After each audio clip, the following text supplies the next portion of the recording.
Assalamualaikum viewers, this is me Fahim Ahmed on your own channel Knowledge TV, and from today we are going to start a new lecture series, and that is Functional English series.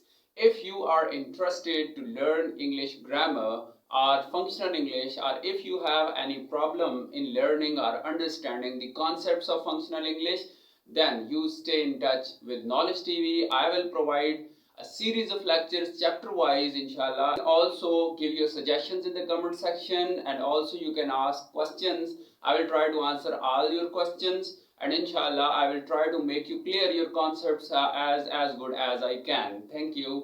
Well viewers, इस video के अंदर हम बात करने जा रहे हैं introduction के बारे में फंक्शनल इंग्लिश की, कि बेसिकली फंक्शनल इंग्लिश क्या है। और इसके अलावा इस वीडियो के अंदर हम डिस्कस करेंगे कि सेंटेंसेस क्या होते हैं, सेंटेंसेस की फॉर्मेशन कैसे होती है, एक सेंटेंस के कितने पार्ट्स होते हैं, और एक सेंटेंस कितनी तरह का होता है, यानी कितनी टाइप्स होती हैं।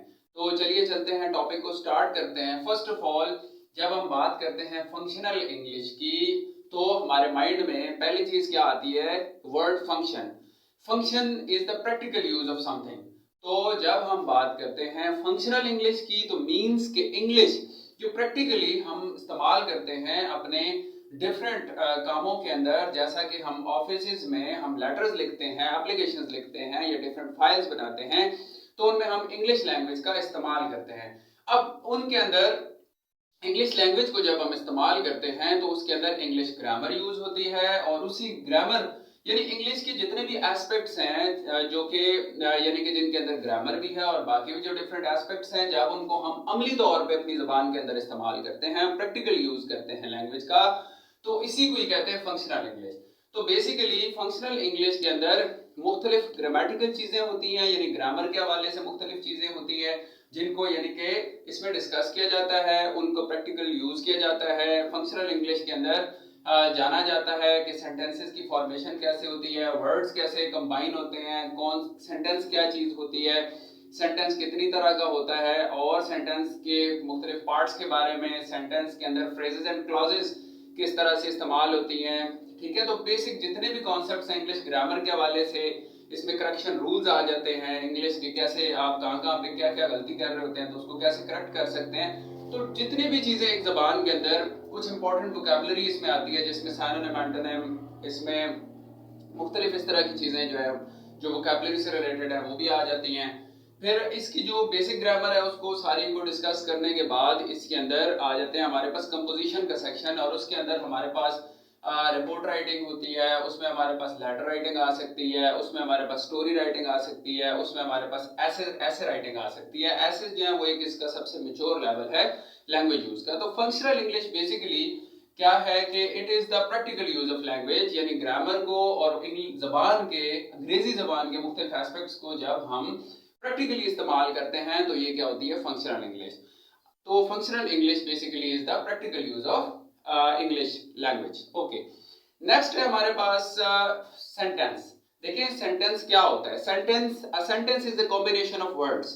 जब हम अल्फाज को इकट्ठा करते हैं और वो हमें कोई मीनिंगफुल यानी बात बता रहा हो, उसमें कोई मीनिंग हो, यानी जब हम वर्ड्स को कंबाइन करें तो उसका एक प्रॉपर सीक्वेंस है, उस सीक्वेंस में कंबाइन करें, यानी उसमें वर्ब होना चाहिए, उसमें सब्जेक्ट होना चाहिए, उसमें ऑब्जेक्ट होना चाहिए। ठीक है, और सारी चीजें एक प्रॉपर उनकी प्लेस पे हो और एक मीनिंगफुल स्टेटमेंट हो। ठीक है, एक सेंटेंस या कॉम्बिनेशन ऑफ वर्ड को सेंटेंस हम तब कहेंगे जब वो एक मीनिंगफुल स्टेटमेंट होगी। ठीक है, तो मीनिंगफुल स्टेटमेंट नहीं होगी, वैसे ही कॉम्बिनेशन ऑफ वर्ड होगा, तो that will not be called a sentence. तो sentence basically, a sentence is a combination of word which gives us some meaning. Okay, जैसे Mr. Fahim Ahmed is teaching English, so that is actually giving a sense as well as our sequence. Okay, so अब हम बात करते हैं जी types of sentences की। Types of sentence जो है basically तो 4 टाइप्स हैं, मेजर जो टाइप्स हैं। एक जो है वो इसकी माइनर टाइप भी है, वो भी मैं आपको बताता हूँ। फर्स्ट ऑफ ऑल है हमारे पास डेक्लरेटिव सेंटेंस। डेक्लरेटिव सेंटेंस में हम किसी चीज के बारे में डिक्लेयर करते हैं, बताते हैं। जनरली आप कह लें कि सादा से फिक्रे, ये सादा से जुमले, जिनके अंदर हम क्या करते हैं, जनरली चीजों के बारे में बताते हैं। जैसा कि I was going to Lahore, ठीक है, इसमें हम क्या कर रहे हैं, अफर्म कर रहे हैं कि हाँ जी मैं लाहौर जा रहा था। ठीक है, इसके अंदर दो सब कैटेगरीज आती हैं, एफर्मेशन एंड निगेशन। तो एफर्मेशन में हम जब कोई चीज यस में बात कर रहे होते हैं, हाँ में बात कर रहे होते हैं, तो दैट इज एफर्मेशन। और जब हम निगेशन की बात करते हैं तो हम उसमें ना में नॉट यूज करते थे, जैसे I was not going to Lahore. ठीक है, तो इस तरह से आप उसको निगेट कर देते हैं। इसके बाद डेक्लरेटिव में जनरली हमें यही बताया जाता है कि कोई चीज हाँ में या ना में कोई चीज हो रही है। सेकंड है हमारे पास interrogative. Interrogative is basically a kind of a sentence in which we ask question. So basically interrogative क्या होते हैं, जिनके अंदर हम सवाल करते हैं, जैसे are you teaching English, तो that is a question. So इस तरह के जितने भी डायरेक्ट क्वेश्चंस किए जाते हैं वो सारे इंट्रोगेटिव में आते हैं। इनके एंड पे हम क्वेश्चन मार्क जो है वो यूज कर देते हैं। थर्ड वन हमारे पास है एक्सक्लेमेटरी।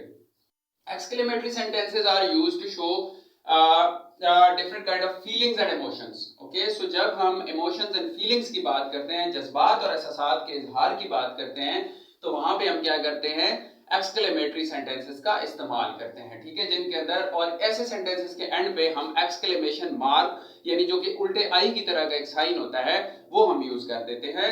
तो एक्सक्लेमेशन मार्क हम वहां पे पुट कर देते हैं कि इस सेंटेंस के अंदर फीलिंग्स एंड इमोशंस का इजहार हुआ है, जैसे how hot the air is, how hot the temperature is.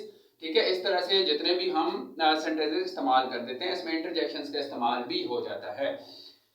Number 4 पे हमारे पास जो टाइप ऑफ सेंटेंस है वो है imperative. Imperative sentence are basically a kind of sentence in which we give some command or some kind of request. So basically imperative sentences के अंदर दो main चीजें हैं जिनके अंदर के हम किसी को या तो कोई कमांड दे रहे होते हैं, हुक्म दे रहे होते हैं, या हम उससे कोई रिक्वेस्ट कर रहे होते हैं। तो बेसिकली जैसे हम कहते हैं कि shut the door, shut the door जो है that is a kind of a command, हम किसी को हुक्म दे रहे हैं कि दरवाजे को बंद कर दो। जबकि अगर हम कहते हैं कि प्लीज क्लोज द डोर, तो ये हम क्या कर रहे हैं, हम उसको बता रहे हैं या उसको रिक्वेस्ट कर रहे हैं कि आप बराए मेहरबानी आप दरवाजा जो है वो बंद कर दें।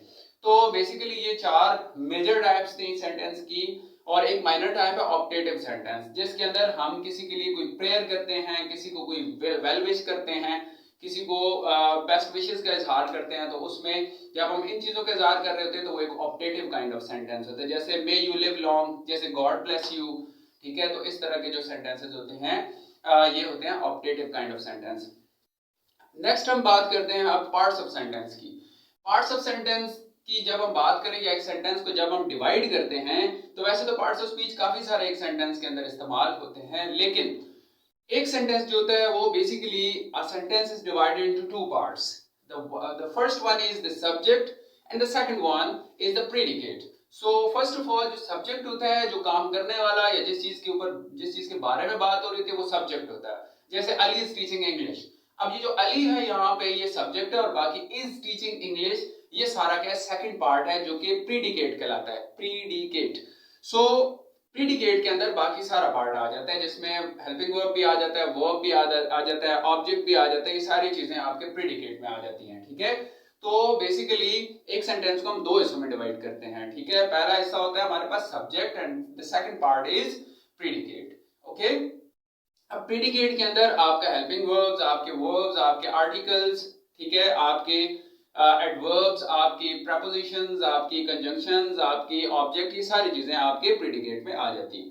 हाँ, सब्जेक्ट जो है वो सिंपल सब्जेक्ट भी हो सकता है, ठीक है, उसमें एक वर्ड भी हो सकता है, सब्जेक्ट के साथ एडजेक्टिव्स लगे हुए हो सकते हैं, एडवर्ब्स लगे हुए हो सकते हैं। तो एक सब्जेक्ट जो है फ्रेज की शक्ल में भी एक सब्जेक्ट जो है वो हो सकता है। ठीक है, तो एक सब्जेक्ट जो है वो कॉम्बिनेशन ऑफ वर्ड्स भी हो सकता है और एक वर्ड भी हो सकता है। ठीक है, जबकि प्रीडिकेट जो है वो नंबर ऑफ वर्ड्स होते हैं, लेकिन प्रीडिकेट भी एक वर्ड भी हो सकता है, यानी सिर्फ वर्ब भी हो सकता है। जैसे अली स्पीक्स, अब यहाँ पे अली सब्जेक्ट है, स्पीक्स क्या है, प्रीडिकेट है, यानी सिर्फ वर्ब भी क्या है, प्रीडिकेट के तौर पे काम कर रहा है। तो इस तरीके से आप इस कॉन्सेप्ट को क्लियर कर सकते हैं। लास्ट जो हमारे पास इस सिलसिले का टॉपिक है वो है जी कि फ्रेजेस एंड क्लॉजेस क्या होते हैं। तो बेसिकली फ्रेजेस जो हैं वो भी कॉम्बिनेशन ऑफ वर्ड्स होते हैं, और क्लॉजेस जो होती हैं they are also combination of words. दोनों में डिफरेंस ये है कि फ्रेजेस जब हम बात करते हैं फ्रेज की, तो phrase is an incomplete kind of a combination of word. जैसा कि हम कह सकते हैं जी फ्रेज क्या चीज है कि जिसके अंदर सब्जेक्ट और verb at the same time use ना हो। ठीक है, फ्रेज क्या होता है कि कॉम्बिनेशन ऑफ वर्ड तो होता है लेकिन कंप्लीट मीनिंग नहीं दे रहा होता, that does not give a complete meaning. Okay, so एक फ्रेज के अंदर क्या हो रहा होता है कि आपके पास या तो सब्जेक्ट होता है और उससे रिलेटेड चीजें होती हैं, या कोई भी एक चीज हो सकती है, यानी मुख्तलिफ टाइप्स होती हैं फ्रेज की, जैसे नाउन फ्रेज है, वर्ब फ्रेज है, एडवर्बियल फ्रेज है, प्रपोजिशनल फ्रेज है। तो हर एक जिस तौर पे जो फ्रेज काम कर रहा होगा ना एक सेंटेंस के अंदर, उसको हम कहेंगे वो उस काइंड का फ्रेज है। ठीक है, तो फ्रेज बेसिकली क्या होता है कि मीनिंग तो देता है लेकिन कंप्लीट मीनिंग नहीं देता और एक सेंटेंस के तौर पे स्टैंड नहीं कर सकता। जैसे मैं कहता हूं इन दी हॉल, ठीक है, इन दी हॉल, अब क्या है, कॉम्बिनेशन ऑफ वर्ड तो है और एक प्रपोजिशनल फ्रेज है, लेकिन क्या है, कंप्लीट मीनिंग नहीं दे रहा, कौन है हॉल में ये चीज नहीं बता रहा, कॉम्बिनेशन ऑफ वर्ड है।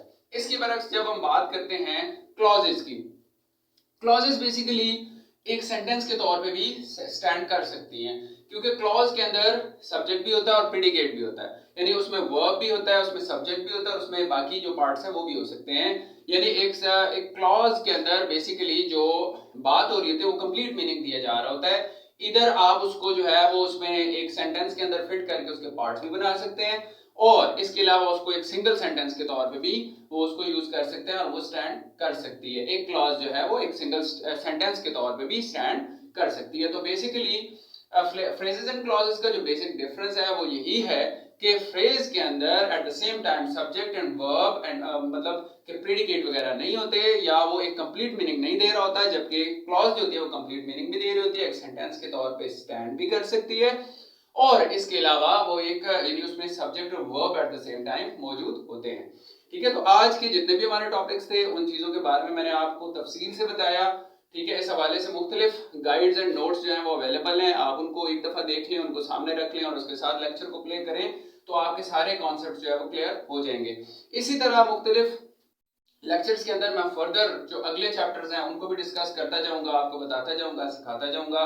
आपने नॉलेज टीवी को सब्सक्राइब करना है, वीडियो को मुकम्मल वॉच करना है, और इस हवाले से मैंने एक प्लेलिस्ट क्रिएट की है नॉलेज टीवी के ऊपर, जिसमें फंक्शनल इंग्लिश के लेक्चर 1 से लेके तरतीब वाइज एक सीरीज में लेक्चर जो है वो आपको अवेलेबल होंगे। आप उस प्लेलिस्ट पे जाके अपने सारे लेक्चर्स देख सकते हैं, और कमेंट सेक्शन में जरूर बताइएगा कि आपके लिए ये वीडियो कितनी हेल्पफुल रही है और क्या क्या इंप्रूवमेंट्स वीडियो के अंदर जो है वो होनी चाहिए। मेरे यानी फहीम अहमद की तरफ से नेक्स्ट वीडियो तक के लिए अल्लाह।